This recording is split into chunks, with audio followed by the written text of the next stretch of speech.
మమ్మల్ని అందరినీ ఉద్దేశించి ఆత్మపరితలై వారి వాక్యాన్ని విత్తుతుండగా మిమ్మల్ని మీరు పరీక్షించుకోండి, పరిశోధించుకోండి, ఉండరాని ఉన్నట్టు తీసివేయండి, కావలసినవి తీసుకొని చేర్చుకోండి మీ ఆత్మలో హృదయంలో.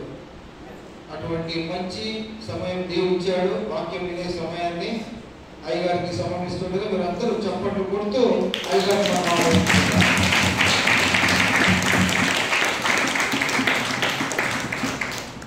హల్లెలూయా, హల్లెలూయా. రాత్రి పగలు మరలా ఈ రాత్రి 3 పూటలు వరుసగా జరిపించడానికి పరిశుద్ధాత్మ దేవుడు గొప్ప కార్యములు చేస్తున్నారు. హల్లెలూయా. ఎంత సంతోషిస్తున్నాను అంటే ఈ మందిరానికి ప్రారంభోత్సవానికి అయ్యగారు పిలిచారు. జ్ఞాపకం ఉందండి అయ్యా? జ్ఞాపకం ఉందమ్మా?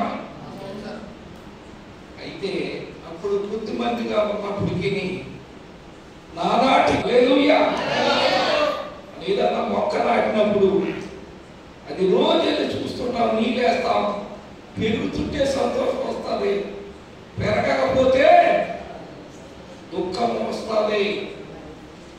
చాలా సంతోషపడి మరి మంచి ఆరాధన బ్రదర్ స్టీఫెన్ గారు ఆరాధించిన మా చిన్నతనంలో ఆరాధనలో ఇటువంటి ఏమి లేవు.